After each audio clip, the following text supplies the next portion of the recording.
O versículo do capítulo 11, ele faz parte do capítulo 10.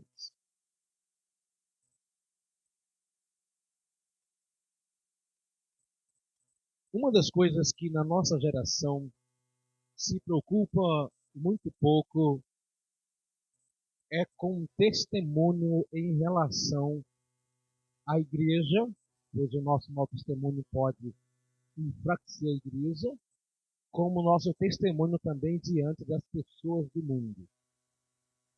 E isso é preocupante porque quando o nosso testemunho não condiz com a palavra de Deus, esse testemunho, além de enfraquecer a igreja, que nem os novos convertidos, que nem sempre têm maturidade para entender e aceitar não, e suportar algumas coisas, impede os ímpios de se aproximar de Deus, de vir até a igreja, por causa do nosso testemunho, e faz com que eles blasfemem de Deus, falem mal da igreja e odeiem a igreja. Existem igrejas, estou falando igreja construção, como popularmente, apesar que igreja na Bíblia nunca se refere a lugar, você não vai encontrar nenhuma palavra na Bíblia de igreja no Novo Testamento se referindo a lugar. Sempre se refere ao conjunto de pessoas que se reúne em um lugar. E as pessoas começam a não querer visitar, ir em uma igreja, porque elas sabem de muitos maus testemunhos, de maus exemplos. Eu já vi igrejas, templos, né, como eu estava falando, sendo fechada e nunca mais conseguiu se reabrir igreja própria, não é salão, por causa de comportamentos, né, de adultério que tinha acontecido naquela igreja. Lá em São Paulo, na Zona Sul, um lugar um pouco próximo aonde a gente morou. Eu já conheci casos de pessoas muito conhecidas nossas que também praticou esse delito dentro de um templo em cima do próprio púlpito, dentro da própria casa e em outros lugares. Pessoas muito usadas. Não era fingida, não. Era muito usada mesmo. Mas tinha esta fraqueza. E muitos casos desses são descobertos, porque às vezes o próprio Deus dá um jeito de expor. Em alguns momentos, Deus, como eu posso dizer, evita que alguns casos sejam revelados, em outros casos é ele mesmo que expõe. Né? Como no caso de Davi, você percebe que foi o próprio Deus que deu um jeito de propagar o erro de Davi, foi o próprio Deus que fez. Então, como as pessoas ficam sabendo, e não estou falando de mau testemunho apenas nessas questões que a gente considera mais grave, né? E isso atrapalha porque hoje os ímpios é toda pessoa que não é serva de Deus, tá, irmão?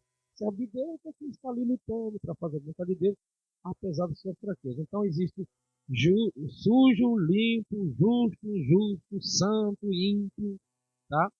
Então o ímpio já gosta de ter uma desculpa para não ir em uma igreja, apesar de não justificar.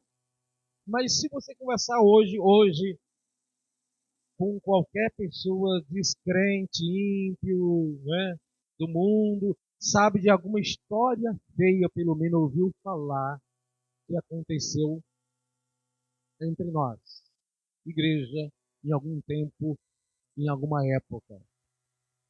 E isso o adversário vai alimentando no coração das pessoas, e nós somos povo hipócrita, apesar que muitos de nós somos mesmo, apenas com capa de religiosidade, mas que no fundo, faz coisas piores do que eles, apesar que, biblicamente, tem algumas pessoas conhecedoras que faz coisas que cheiram mais às narinas de Deus, mal às narinas de Deus, do que muitos macumbeiros e feiticeiros por aí.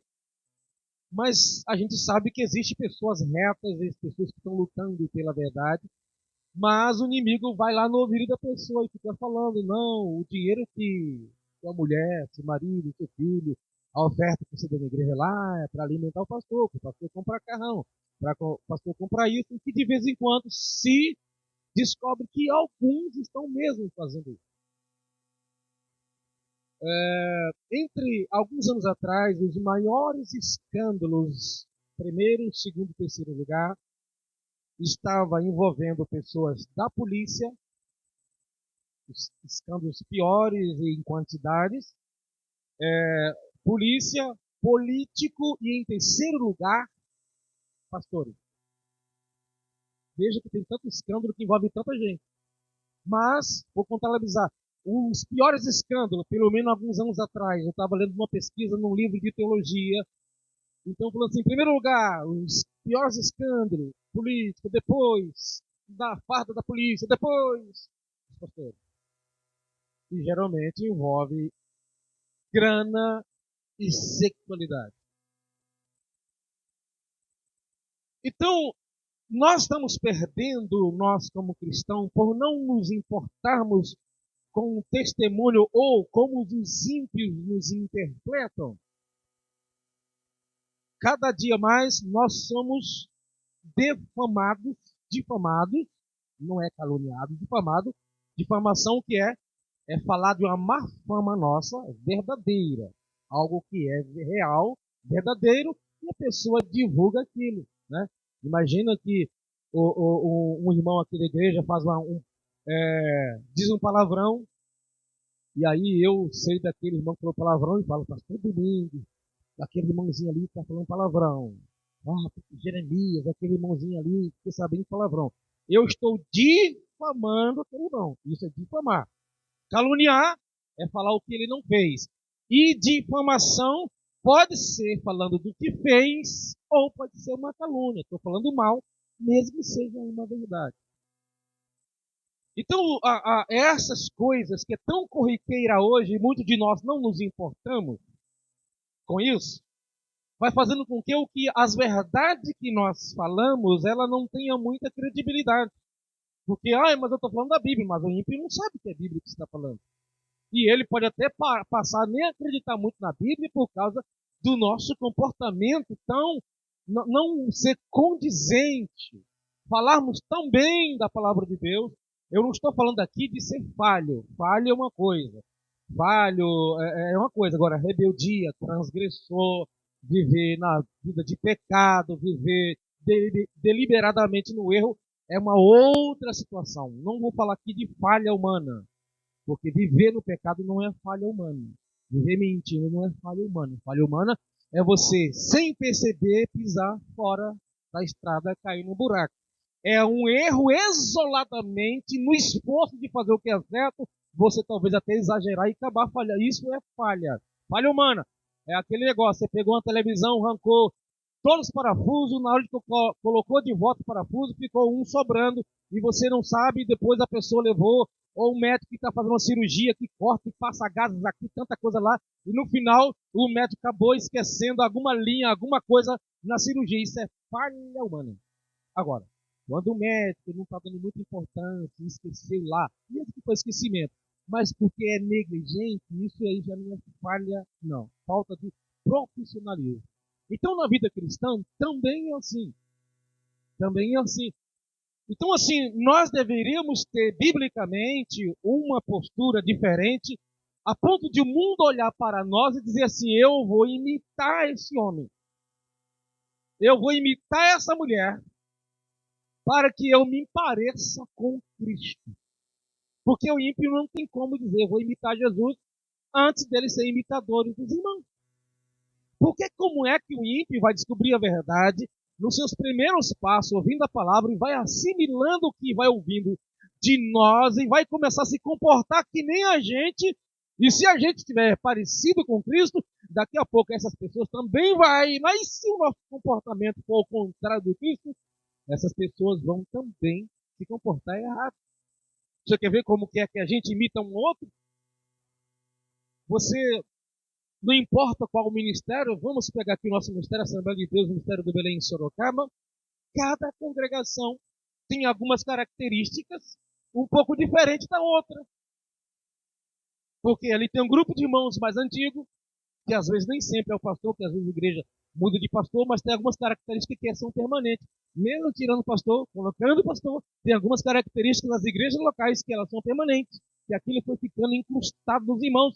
Os irmãos mais antigos foi passando por mais novos, e isso pode ser característica negativa ou positiva. Por exemplo, tem algumas igrejas que você quase não tem problema com fofoca. E tem igreja nossa que ela passa ano, ela é famosa por ser fofoca. Característica que a igreja, e isso eu estou falando no geral, que adquire, e aí fica numa cegueira tão grande que ela não percebe que está no emaranhado. Que vem pastor, basta pastor, e aí nenhum dá jeito. Em algumas delas, o próprio Deus aqui vai lá e fecha as portas. Também temos base bíblica para isso. Às vezes é o próprio Deus que fecha. Deus não fecha a igreja, mas algumas partes da igreja, que são grupinho ali, às vezes alguns grupinhos é o próprio Deus que elimina, irmão. Então, sim, o mau testemunho, ele é grave. Porque, como eu disse, deveria as pessoas olhar para nós e caminhar em direção a Cristo enquanto está nos imitando. Como diz Paulo, sede meus imitadores como eu sou de Cristo. Se for possível, agrade as pessoas e não a você mesmo, a fim de ganhá-las para Cristo. Mas nós não queremos agradar a alguém, a não ser que esse agradar a alguém seja para beneficiar nós mesmos. E isso é egoísmo. Mas como é que Paulo disse aqui no versículo 32, onde eu li com você no capítulo 10, deixa a sua Bíblia aberta, não vos torneis motivo de tropeço nem para judeus, nem para os gregos ou gentios, pessoas que ainda não estão na igreja, e nem para a igreja de Deus. Porque às vezes a gente não dá motivo para escandalizar a igreja, mas a gente escandaliza o mundo. Tem comportamento que a igreja não se acostumou, e para a igreja não tem nenhum problema. Mas qual é a visão dos demais? Porque é eles que é o nosso alvo de conquistá-los para Cristo. Não importa se a igreja não escandaliza, se a igreja não se importa com aquilo. A questão, e as outras pessoas? Quais são as interpretações que o povo do mundo tem ao nosso respeito, ainda que a igreja não se incomode com aquilo? Nós precisamos fazer uma leitura de todas as nossas posturas, de todos os nossos comportamentos. Um dia eu passei de frente de uma igreja em São Paulo, tinha algo acontecendo lá, que para eles é normal naquele tipo de igreja, né? É uma igreja muito conhecida aqui no Brasil. É uma igreja neopentecostal, né? Igreja que tem apóstolo, algumas pessoas assim, não é o estilo da nossa. Mas tinha lá uma pista, eu vi com os meus olhos. Primeiro, antes de chegar na porta daquela igreja, na avenida principal ali na Zona Sul, encontrei um rapazinho com uns brinquinhos na orelha, querendo me evangelizar, dando um folhetinho para mim. Digo, ó, eu jamais entender que esse cabra aí faz parte dos servos de Deus.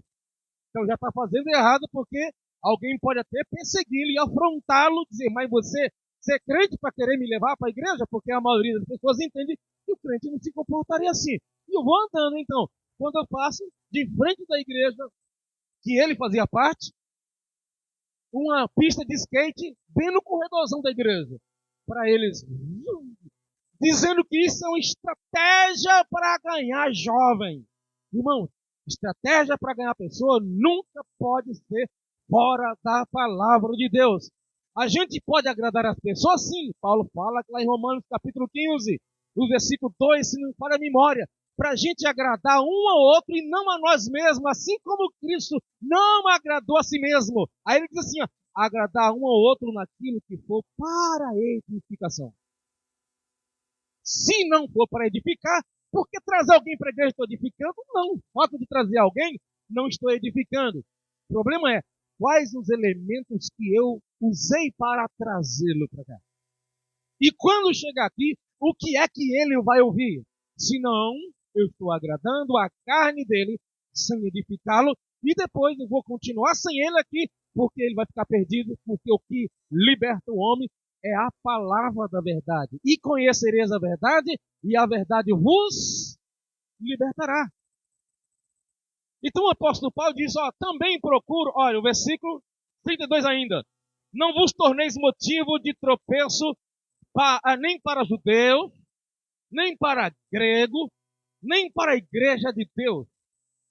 não tropece, não dê escândalo, não dê mau testemunho. E quando fala mau testemunho, envolve não só a questão religiosa, porque nas questões religiosas nós somos peritos muitas vezes.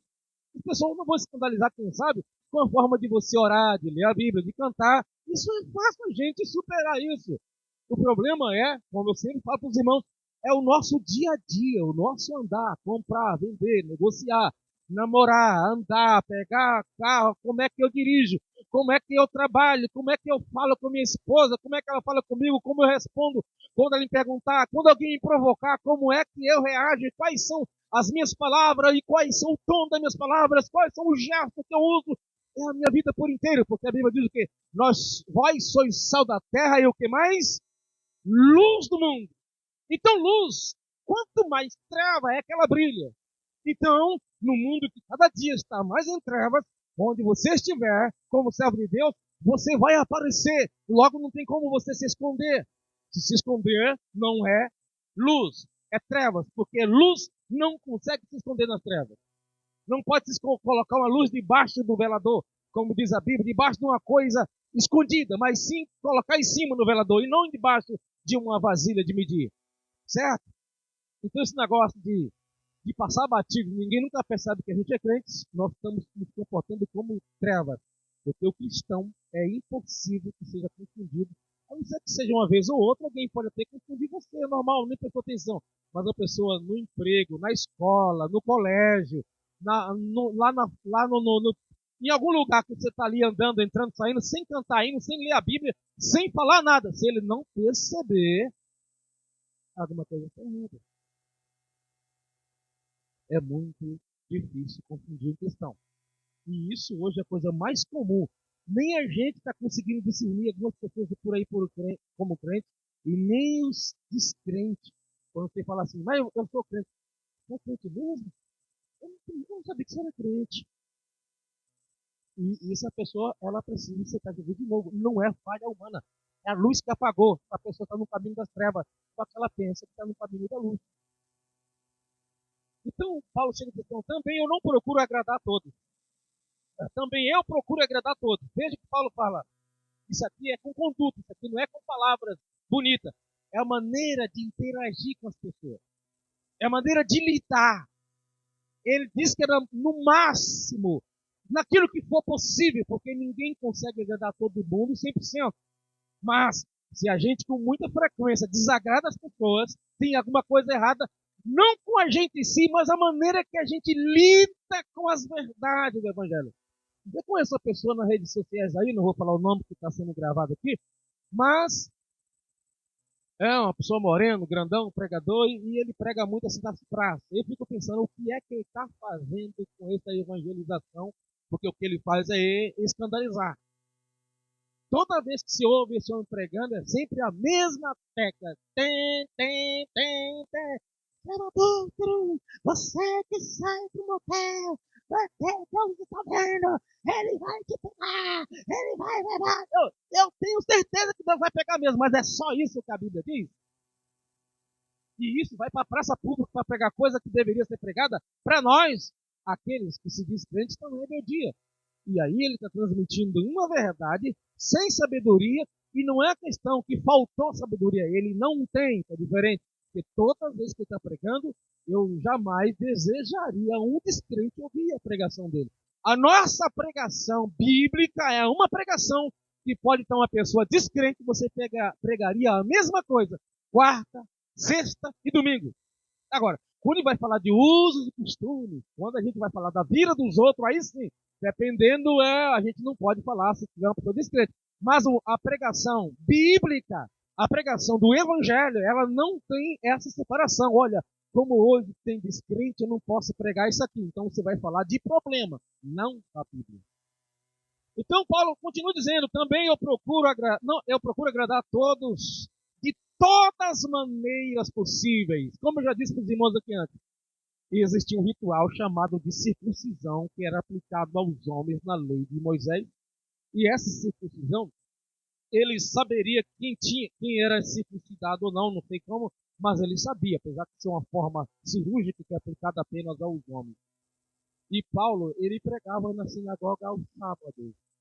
Timóteo era de descendente de judeu com grego. Logo, as pessoas sabiam que Timóteo não era circuncidado. Como é que Paulo ia ter Timóteo como seu companheiro para ficar entrando na sinagoga para pregar com Timóteo, se Timóteo não fosse circuncidado? O próprio apóstolo Paulo falou que a circuncisão nada é, mas as outras pessoas que não tinham se convertido ao cristianismo não sabiam disso. Fez Timóteo passar por uma dor que aquilo não tinha anestesia na época, e ele teve que ser mutilado de certa forma, pois tira parte do corpo humano. Ele tinha que passar por aquela dor para agradar os judeus da sinagoga. Teve que se circuncidar. Eu sei que não significa nada, Timóteo, mas aí você não vai poder ser meu companheiro. Entendendo? A fim de agradar. De Paulo não ser um tropeço. Ele está falando aí da Bíblia, mas tem um pagão com ele aí, tem um aí que não segue os rituais de Moisés. Está faltando a circuncisão. E isso é algo muito sério. Então você percebe que a nossa vida não é aquele negócio, meu negócio é com Deus. Irmãos, não existe vida cristã, meu negócio é com Deus. Não existe isso. Meu negócio é com Deus e com as pessoas. Eu tenho um compromisso com Deus e um compromisso com as pessoas. É tanto que as pessoas só sabem que eu amo a Deus se me ver amando as pessoas. Não tem outro jeito de saber. Porque eu posso orar e não ser interesseiro. Ler a Bíblia e ser interesseiro. Posso vir em todos os cultos e ser um interesseiro religioso como os fariseus eram. E Jesus chamou eles de filhos do diabo. Certo? Mas, quando eu me importo com o meu comportamento, a fim de não atrapalhar os passos de pessoas que às vezes nem entrou na igreja, isso é sinal de que eu compreendo o que Deus quer de mim. Então ele fala assim, olha, porquanto não estou em busca do meu próprio bem, eu vou fazer, não é interessado, porque existem pessoas, irmão, que faz coisas boas, mas é por egoísmo próprio. Tem gente que dá cesta básica para os outros, mas é por egoísmo. Ele nunca faz dois sentidos. Pelo o hedonismo, que chamando que é o prazer, eu sinto prazer em doar a cesta por alguém. Isso pode ser perigoso.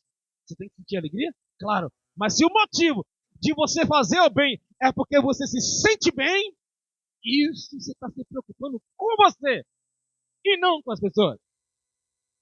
E aí você vai escolher para quem você vai fazer. E se alguém não disse obrigado, não te agradeceu, você para de fazer o bem para aquela pessoa, porque você está pensando em você. Agora, quando a gente faz por compaixão, porque aquilo mexeu com as suas entranhas, se colocou no lugar do outro, mesmo sabendo que esse outro não vai dizer nada para ninguém do que você fez, não vai dizer obrigado, não vai orar por você, pessoas que é o seu inimigo, aí você está fazendo como Cristo fez. E Paulo está falando assim, olha, não estou em busca do meu próprio bem, mas procuro o bem de muitos. Com qual propósito? Para que sejam salvos.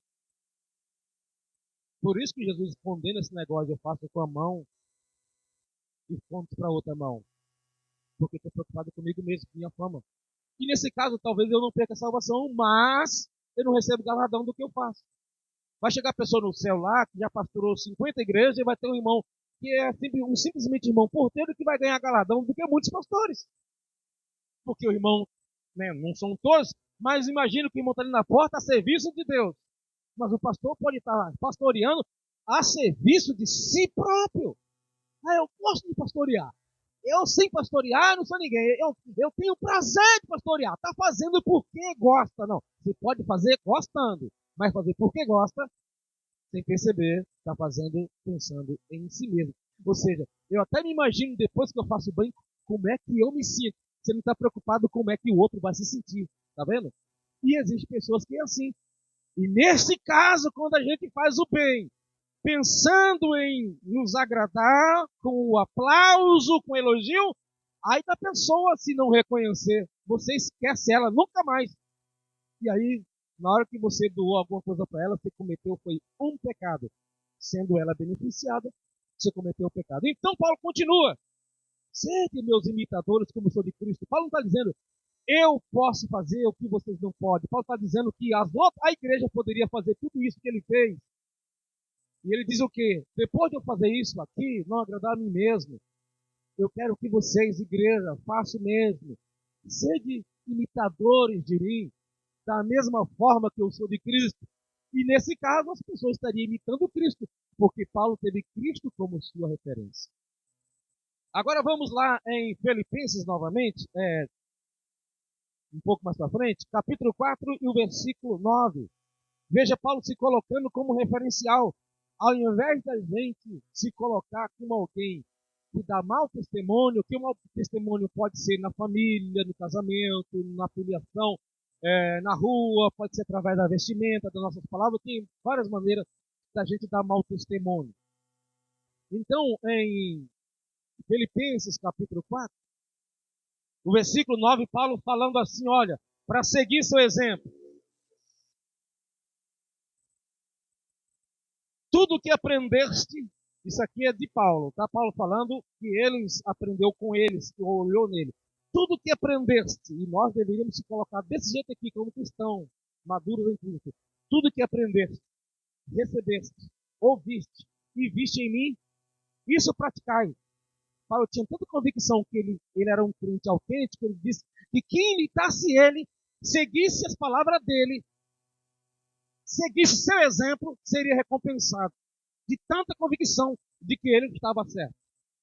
Então, um homem desse que fica todo dia praticando uma falha, ele não poderia dizer isso, ainda que é possível. Mas um homem desse que todo dia comete um erro aqui, comete erro lá, ele não pode dizer isso para alguém que está lhe seguindo, porque como ele poderia dizer, ninguém ia seguir, ia ser ruim. Ele está falando só de ouvir, mas aquilo que você viu, não só ouviu, aquilo que você recebeu. E sendo assim, o Deus de paz, depois de você fazer isso, se estará convosco. Então, quando o filho pergunta para a mãe, uma mãe madura, que está na igreja já há um bom tempo, novo convertido não poderia fazer isso, porque ainda está no começo, né? Mas uma mãe madura que tem aí pelo menos uns 5 anos de crente para frente, mãe, como eu devo ser, né? O filho pergunta para a mãe, como deve ser um verdadeiro crente? Sabe o que a mãe poderia falar? Vai na escola dominical, no doutrina? Não, isso poderia até falar. Primeira coisa que a mãe deveria falar assim, filho, é só fazer como a mãe faz. O pai, do mesmo jeito, é só fazer como eu faço. Biblicamente, seria isso. Aí o filho vai dizer, mas a senhora... Aí a mãe já lembra disso. Ou pai, você percebe que nós não olhamos para a Bíblia para imitar Jesus, porque nós estamos perdidos, nem temos referenciais que convivem com a gente, e nem somos referência para as outras pessoas. Estou falando de conduta que mostra que Cristo está em nós. Porque tem muitas coisas que a gente faz que são corretas, mas não prova Cristo em nós. Por exemplo, você chegar na igreja todo dia no horário certo. Isso é uma coisa certa. Mas isso não prova Cristo em você. Falar bem quando pega o microfone. Não prova que Jesus está em mim. Porque tem gente que na empresa chega antes dos irmãos. É pontual também e não é qualidade espiritual. Falar bem.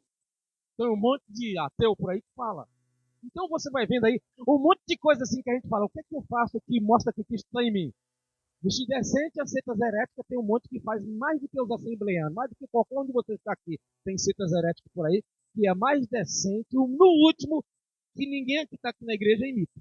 Então você não pode dizer que a sua decência prova Jesus, só o fato de ser decente. Senão a gente teria que dizer que aqueles ímpios lá têm o Espírito Santo. Então, vai observando. Eu faço isso aqui da forma correta. Aí você vai ver, mas isso aqui não prova que Jesus está em mim. Vai analisando, irmão, para você perceber. Porque além da conduta que nós devemos ter, testemunho que prova que Cristo está em nós, tem a questão da motivação. Porque tem aquela pessoa que fala assim, olha, eu quero agradar as pessoas fazendo isso para não escandalizar. Mas você fazer isso com compaixão dos pecadores. Porque tem pena daqueles pecadores, daquelas pessoas que estão afastadas de Deus. E se ele vê em tal comportamento que não é errado, vão entender que é errado, e isso vai ser um tropeço para que ele siga Cristo.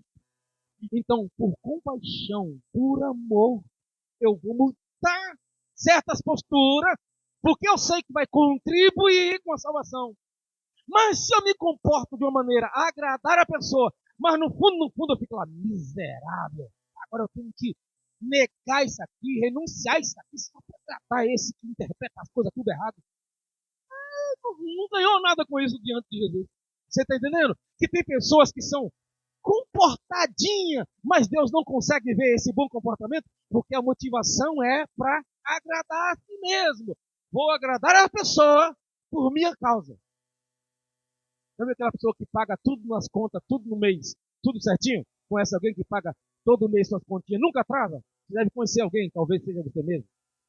Mas tem gente que paga isso com uma motivação errada. Não, eu vou pagar porque é minha responsabilidade, eu tenho que ter palavra, eu temo a Deus. E lá no final dessa empresa, tem alguém que é uma pessoa física que eu não quero prejudicar também. Agora, o pagador, mal pagador, eu vou pagar porque eu não gosto de nome sujo, porque eu detesto alguém cobrando no meu portão. Você está pensando só em você, percebeu? Não gosto de nome sujo. Tá olhando. E os outros? Quer dizer que se não tivesse nome sujo, se não tivesse nenhuma penalidade, você atrasaria, sem se importar com quem está no final da fila. Então, irmão, por isso que Jesus condenava tantas pessoas que tinham maiores características espirituais no dia de Jesus, eram as pessoas mais afastadas de Deus na visão de Jesus, mais do que os publicanos, do que os roubadores, do que as prostitutas. Eram as pessoas que estavam todo sábado de rolo da Bíblia na mão, longas orações e jejuando 2 vezes por semana. Jesus disse para aqueles judeus nesse comportamento que muitas pessoas entrariam no reino e eles ficariam de fora. Por isso a gente tem que analisar. Paulo falou muito bem na ceia. Examine o homem a si mesmo. Porque quando a gente analisa a nossa própria vida, a gente vai descobrir, pela visão bíblica, que nós não somos aquele crente que a gente quer demonstrar para os outros e que não é aquele crente que a gente pensa que é. E aí, como é que eu vou saber quem eu sou? Não é me comparando com o meu irmão, porque eu não sei de tudo da vida dele. É me comparando com a palavra. Aí a minha vida, vivendo de acordo com a Bíblia, ela se tornará uma influência, mesmo quando eu estou em silêncio, para as pessoas que me assistem. Mesmo eu não falando nada. Mesmo trabalhando lá na empresa como caixa de banco, caixa de supermercado. Essa coisa no mundo espiritual, ela é perceptível. Ela é perceptível. A gente não analisa isso, mas as pessoas do mundo estão nas trevas. Às vezes ela até percebe antes de vir em você, por causa do mal que está nela, se aproxima de você, ela sente ou coisa boa ou coisa ruim, que ela vai entender que esse bom ou ruim, porque ela pode sentir mal também. Por causa do mal que está nela, esse mal pode reagir. E ela se sente mal na sua presença, não é porque está ruim alguma coisa em você. E ela pode sentir paz também. Tem gente que fica endemoniada quando encontra um crente salvo. E tem gente que fica em paz quando encontra. Depende do estado que aquela pessoa se encontra. Então, veja a nossa responsabilidade. Agora, em Hebreus, meu Deus, uma hora pá. Hebreus capítulo 11. Pegar o exemplo dos homens do Antigo Testamento. A Bíblia coloca eles como uma nuvem de testemunho, como se estivesse sentado e nos assistindo. Capítulo 11, eu vou ler a partir de 32, até começar o capítulo 12, porque o assunto no 12 ainda é continuação do 11. Diz assim, 11:32 de Hebreus. Quanto exemplo, depois dele falar de exemplos de heróis, de homens que viram pela fé, aí ele começa a concluir dizendo, quantos exemplos mais darei? 32. Infelizmente, não dispõe de tempo para falar sobre a devoção de Gideão, de Baraque, Sansão, Jefité, Davi, Samuel e os profetas. Ele tinha falado de vários outros. 33.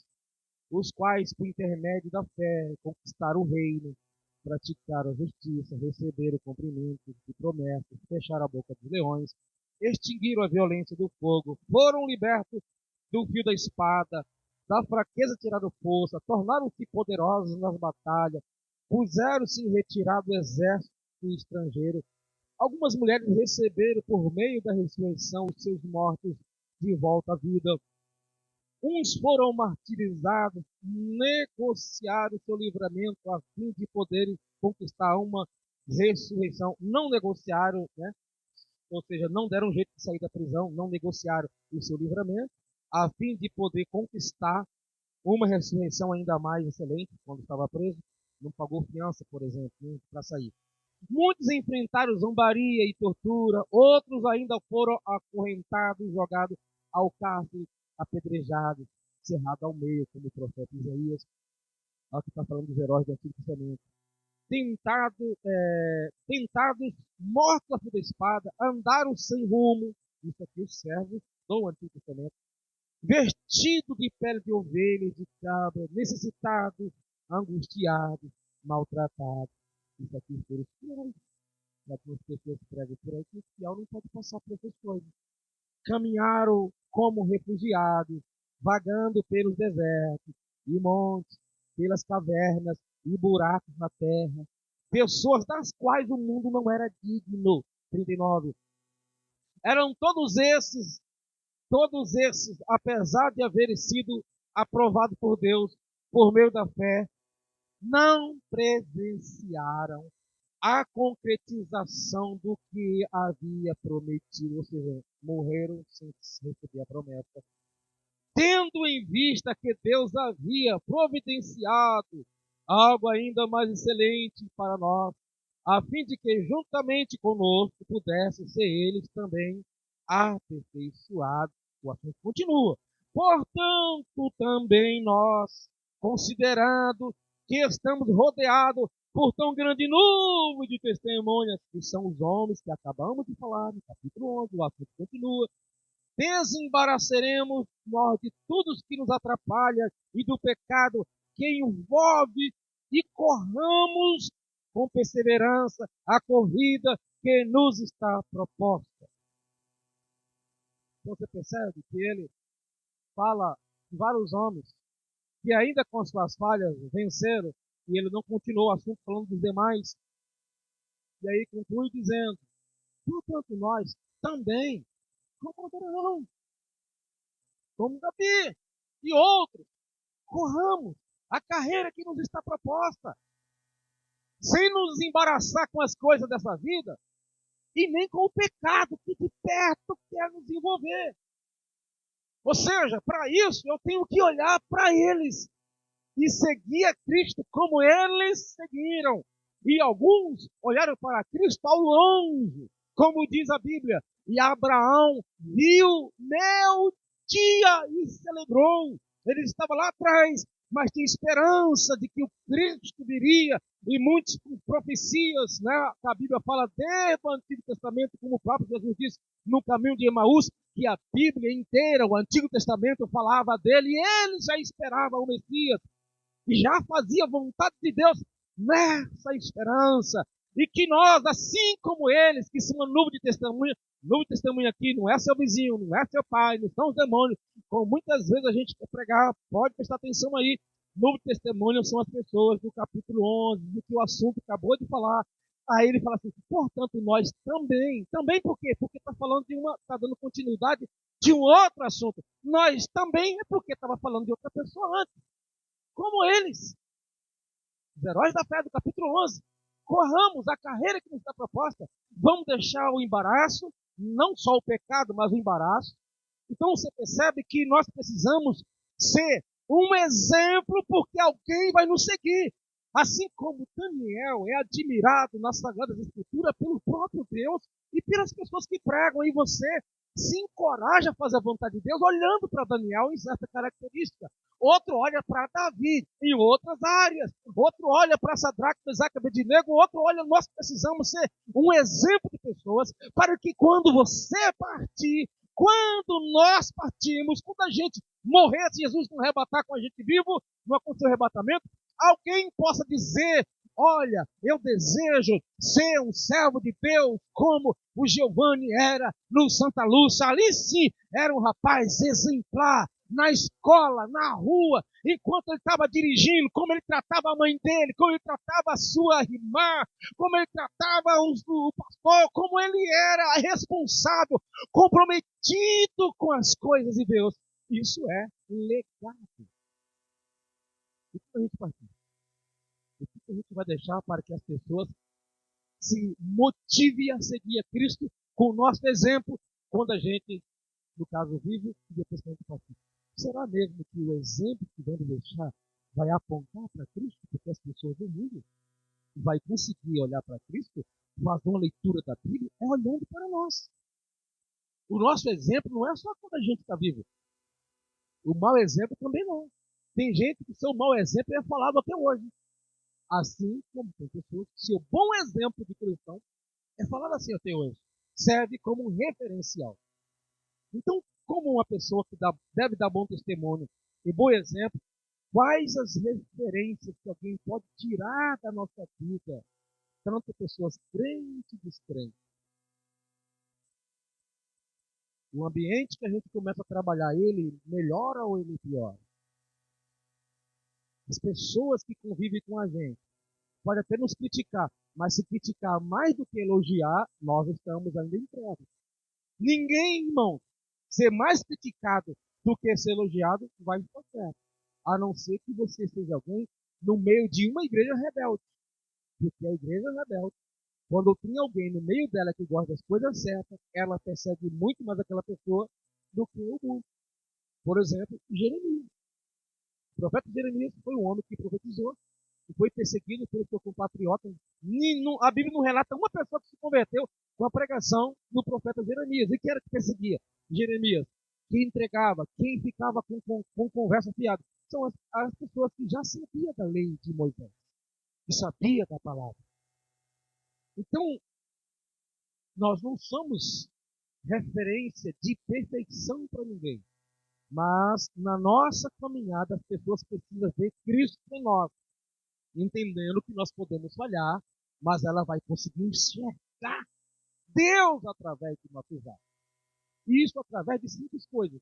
Eu não estou falando de atos apenas religiosos. Como eu disse, é muito fácil a gente maquiar um cristianismo cantando hino, orando no microfone, pregando, ficando na porta, servindo o Senhor. É muito fácil a gente maquiar.